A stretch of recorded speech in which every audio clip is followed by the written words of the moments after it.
On in verse number 16. We won't read 16 in Greek because we did, but we'll go back and read it again from the Amplified Bible, and we'll get a little refresher course here of what's going on in these verses. The Apostle Paul is facing persecution from within and without.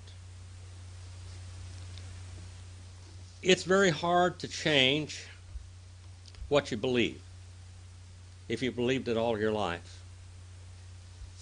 We saw, miraculously, the Apostle Paul, God taking him from a God-hating,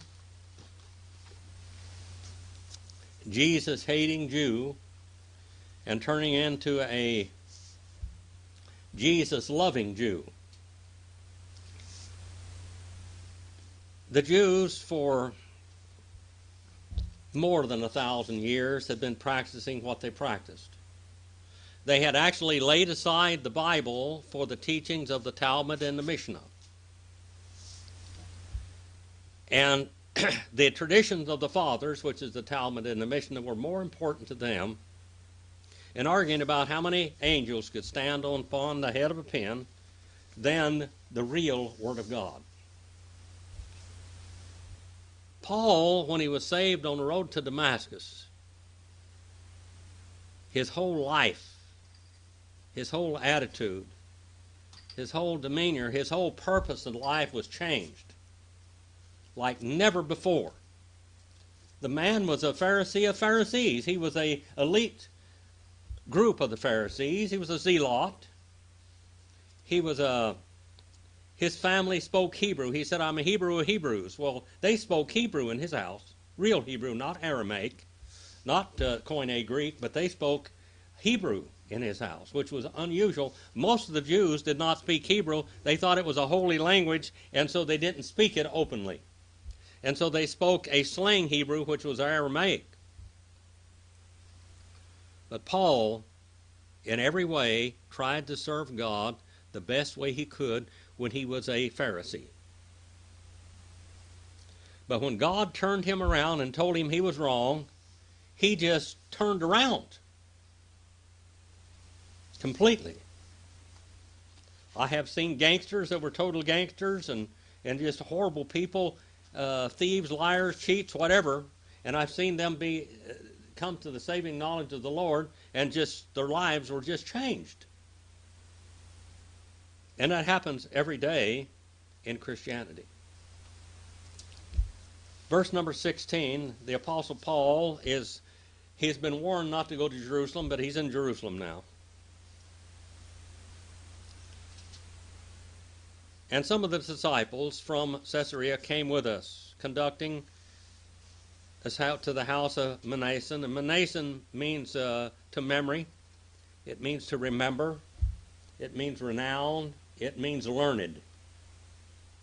A man from Cyprus, one of the disciples of a long standing, with whom we were to lodge. Now, they were staying in each other's houses. They didn't have a lot of hotels and stuff back then, you know.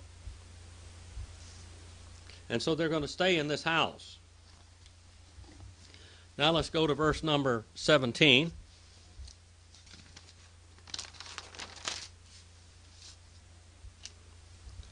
Paul is going to visit James in Jerusalem. And let's see, on the outside, on the surface, it looks real good at first. But now, even the Christians in Jerusalem are taking a stand against Paul. They're saying that he is a Jewish reprobate, that he's left behind all of his traditions and all of the feasts and festivals and the law of Moses, and just walked off and left it, and he's teaching other people to do the same thing. Genomenon, de himon, eis, Jerusalem, as menus, ape doctanto, hemos hoi adelphoi. Now here we come up and it looks real good in the beginning, but it's not really good. And so, having begun, and then Luke keeps using the word us because he's with Paul, we came to Jerusalem. Jerusalem means the city of peace, but I'll tell you what, Jerusalem has never been the city of peace, has it? And joyfully they received us, the brothers. The brothers joyfully, look at that little adverb there, joyfully, osmenos, joyfully they received us, but then. But, you ever heard an old car go but, like that? Here we go, but. Now let's see what happens. They supposedly are receiving him joyfully, but now what happens? Te de epoi usen, ese ho Paulos, sin hemen pros Jacobon, pantos te paragononton hoi presbyteroi. Now, how many of you ever watched Dragnet? Or some of those old movies, you know, where they put the guy under the hot light. The interrogating. Well, Paul's going into the interrogating room under the hot light, so to speak. And the very next day, he went in, Paul, with and toward James, and all, basically both, they came together with the elders, James and the elders, the other pastors and deacons. Verse number 19 now. And as we look at this, I want you to think in the back of your mind, what caused the fall of Israel? What caused the fall and the destruction and the final extinction, so to speak, of the nation of Israel as it stood then? Kai aspa somenos, autos, again geto, kath, hen, ekoston, hon, epoi ason, hotheos, antois, ethnusen, dia, tes, diakinos, auto. And having greeted them, he related to each one of them that were there, there was one being there, what God had done among the nations through his ministry. Now we have jealousy. Jealousy. When you mention a Gentile to a Jew, they'll curl their lip. They'll snort. 21:20. Hoi de accusantes ex dexaton ton theon epen tain alto theoris adelphe passon myriades asen en tois judeois ton pepistu katon kai pontes zelute tu nomu heparkusen.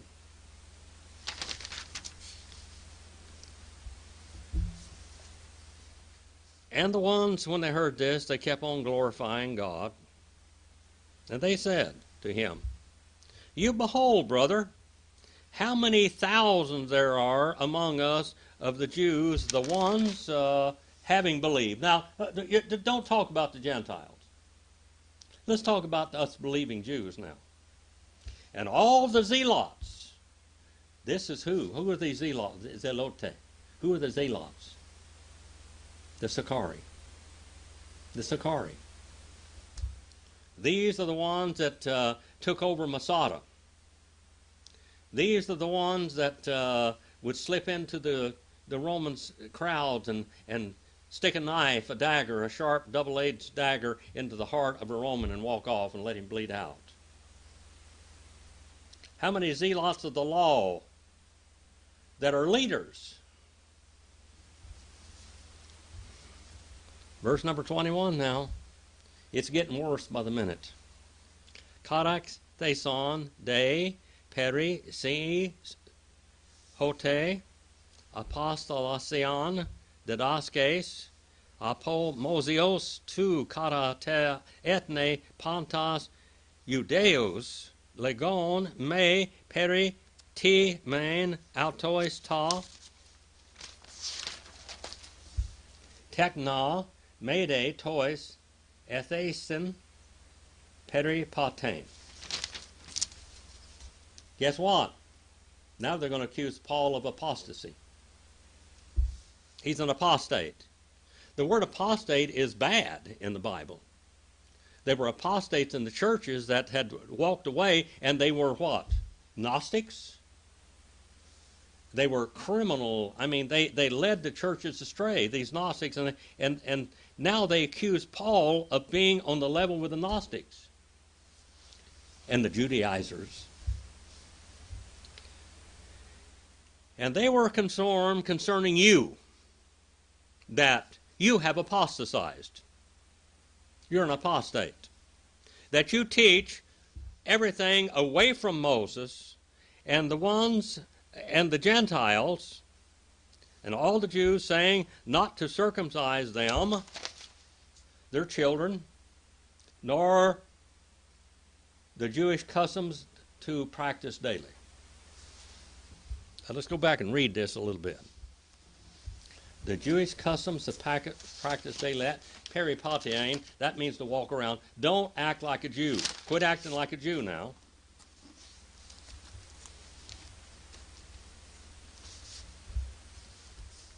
When we arrived in Jerusalem, the brethren received and welcomed us gladly. That's on the surface, people. And on the next day, Paul went in with us to see James and all the elders of the church who were present.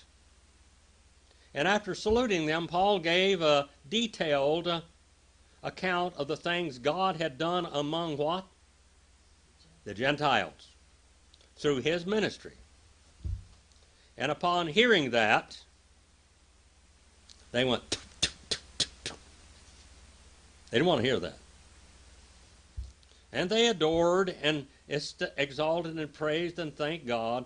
And then they said to Paul, you see, brother, how many thousands of believers there are among the Jews, and all of them are enthusiastic zealots and upholders of the Mosaic law. Well, they were upholders of the Mosaic law before, weren't they? Verse number 21 now. Now they have been informed about you, that you are continually teaching all the Jews who live among the Gentiles to turn back and forsake Moses, advising them not to circumcise their children or pay any attention whatsoever to the observance of the Mosaic customs. Boy, the Mosaic customs were supposed to lead them to God, weren't they? Now, the Jews had a real problem of walking off and leaving their traditions and observances. Paul didn't have any trouble with it. He did observe the Sabbath to a certain extent. He did keep the festivals, but every time he kept the festival, he preached to them what the festival meant. But now here is James, the pastor of the Jerusalem church, calling him on the carpet, and he's going to make demands of him also. Now I want you to think, what caused the fall of Israel as a nation? Did Paul or did they do it? Did the Judaizers and the Jews cause their own fall, or did Christianity cause the fall of Israel? Did in any way Christianity cause the fall of Israel and the dispersion of Israel? No. Ti un estin pontos accusante hote ele lithos. What therefore is it of all the events that they should heal for themselves that you have come here? And the people are mad. Now they want to answer to all of this. And so James, he calls Paul on the carpet. Now remember who James is, don't you? Who is he? He's Jesus' brother. That's Jesus' brother, his half-brother. Okay, now he's a Jew, and he's a Jew died in the wool, okay? His father was supposed to be the king of Israel, and his brother was supposed to be the king of Israel, which was Jesus. Tutoun poieson ho si legomen essen hemen andres terrases eukain ekontes f hiauton. He said, therefore I want you to do something, Paul. I want you to do something. I want you to agree to something. And there's told among us that there are 4 men having a vow upon themselves, and this probably is a voluntary being a Nazarite, isn't it?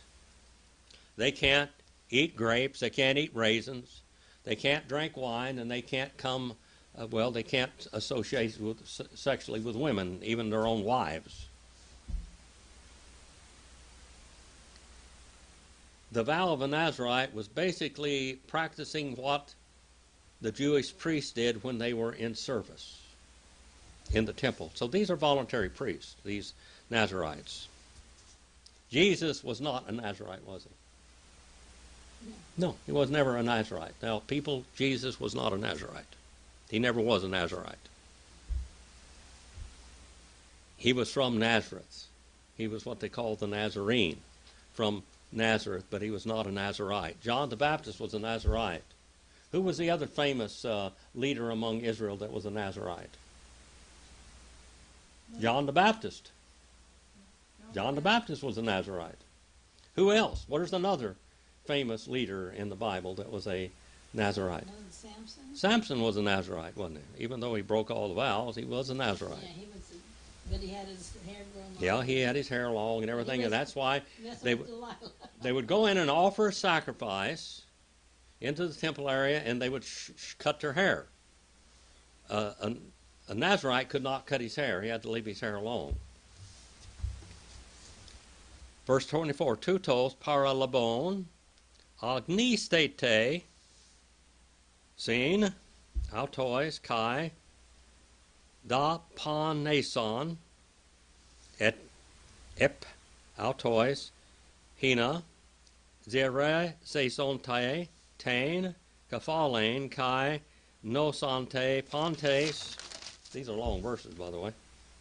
Hote un karax kente peri su udain esten alla stoikes kai autos philoson ton nomon. Now you have to realize that the Jews love Moses. They love Moses. They love Moses. You might get by with saying something somewhat profane, referring to God or using his name in vain. But if you use Moses' name in vain, you died. They actually held Moses' name and Moses' practices above God in many ways. It says, these having taken a vow, you be purified with them. Now, you be purified. You cause yourself to be purified with them. And you pay for their sacrifices. You spend money upon their sacrifices.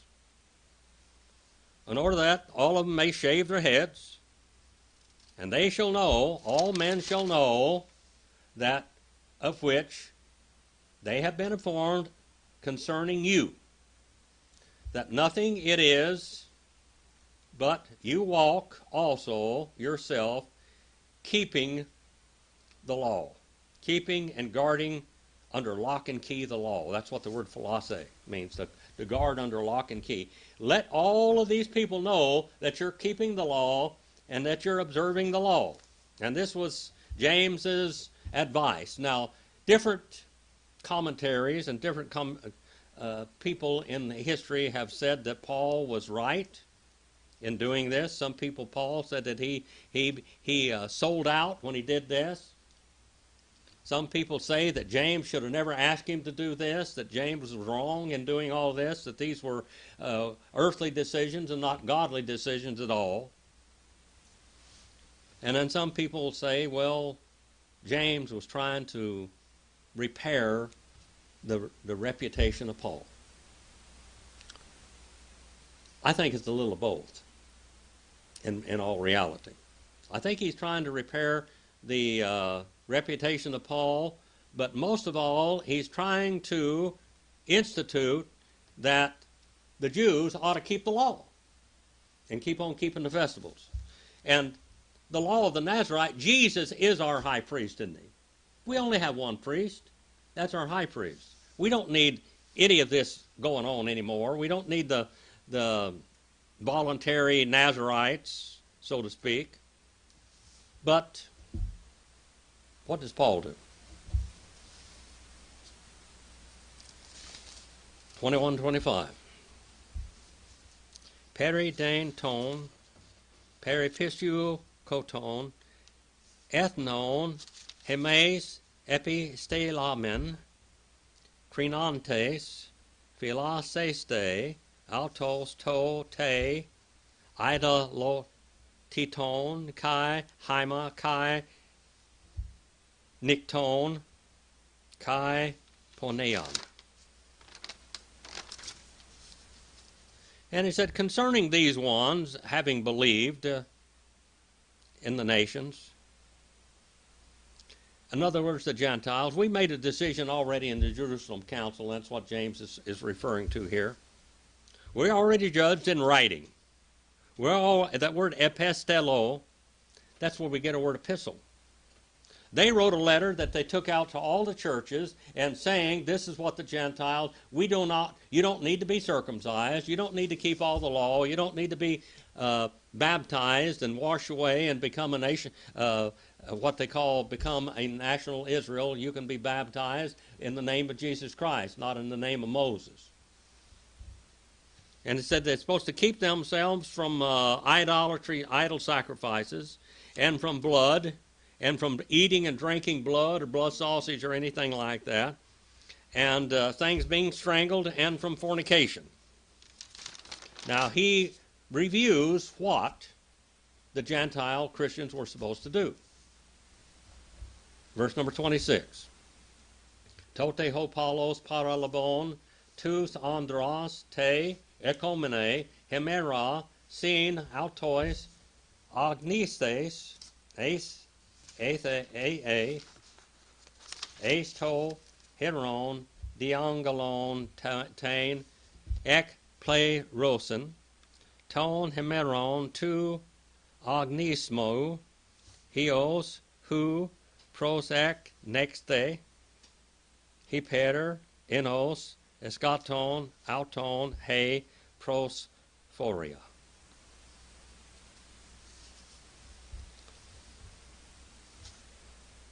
Then Paul, having taken the men into the next day, with them, having been purified, probably they were baptized in a baptismal font, and they went into the temple area, announcing the completion of the days of purification until it should be offend on behalf of each and every one of them the offering. Each and every one of them should be offered.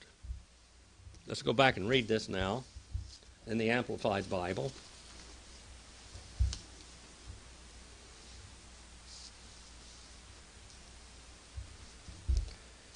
Let's go all the way back to 21. And now they have been informed about you, that you continually teach all the Jews who live among the Gentiles to turn back from and forsake Moses, advising them not to circumcise their children or pay any attention to the observance of the Mosaic customs. And what then it is best should be done. A multitude will come together, for there will be surely here that you have arrived. A whole bunch of people are coming, and these are the Jewish Christians. And therefore, do just what we tell you. With us, there are 4 men who have taken a vow upon themselves. Take these men, purify yourself along with them. Now, Paul had the vow of a Nazarite too, hadn't he? And he shaved his head, didn't he? And pay their expenses for the temple offering, so that they may have their heads shaved, and thus everybody will know that there is no truth in what they have been told about you, but that you yourself walk in observance to the law.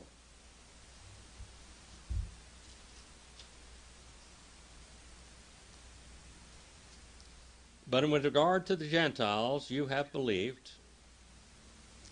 The Gentiles who have believed, adhered to and trusted in and relied in Christ, we have sent them a letter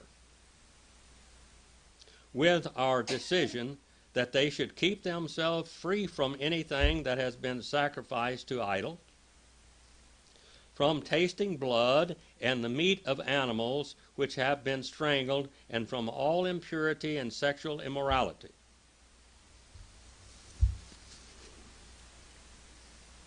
Now, number 26. And Paul took the 4 men with him. And the following day, and he went to the rites of purifying himself along with them. That's probably going through the baptisma, the baptismal fonts. And they entered the temple to give notice when the days of purification, the ending of each vow, and what would be fulfilled, and the usual offering could be presented on behalf of each one of them. Now, he did this, didn't he? Now, hopefully, he's appeased the Jewish Christians. They just didn't want to walk off and leave their tradition, did they? And they were upset at Paul going out among the Jews and or among the Gentile nations, and then the Jews that were there, he was telling them not to keep the law of Moses. Well, should they have kept the law of Moses? Should they? Should the Jews have kept the law of Moses? No, not really. Should a Jew today that is a Christian keep the law of Moses? Should he go through all the rites and ceremonies? Should he go through the baptisms and everything that the Jewish people are doing? Should he? That was supposed to point them to Christ, wasn't it? And yet we're looking back, and we're looking back, and we keep looking back to Moses instead of forward to Christ, don't we? So now all of these people, now we're going to have another group come against Paul. And these are the Jews that haven't believed. Now he just tried to appease the Jewish Christians, and now basically all hell is going to break loose in Jerusalem. The Jewish people followed Paul around trying to kill him, like they did Jesus. They're ravenous wolves. And now they're going to come from Alexander the silversmith and all the trouble that he had in Ephesus, all this way. These Jews are coming into Jerusalem for the festivals, Pentecost. And when they get there, they're going to see Paul's face, and they're going to be enraged. Because here's this rascal in Jerusalem. They're going to accuse him of profaning the temple. And he did not profane the temple. They're going to accuse him of taking Gentiles in the Holy of Holies. Now, in the temple area, there was a place for the Gentile court, and then there's a place for the Jewish court. And then there was the place where they offered the sacrifices and went into the temple area. They accused Paul wrongly. They, again, had committed perjury. They were constructing lies to persecute him. They accused Paul of taking the Gentiles into the Gentile, then in the Jewish area, and then into the temple itself. Now, if Paul would have done that, when you're there on the gate that goes from the Gentile into the Jewish court, it says there, on pain of death, you will not cross here if you're a Gentile. In other words, if you cross here, you're going to be killed. You're going to be executed. Now, Paul didn't do that. But had he done that, he could have been executed by Jewish law. But he didn't do it. He had just got through trying to appease the Jewish believers. And now he's going to be accused wrongly by the Jewish non-believers. Do you have a question? Any question from this?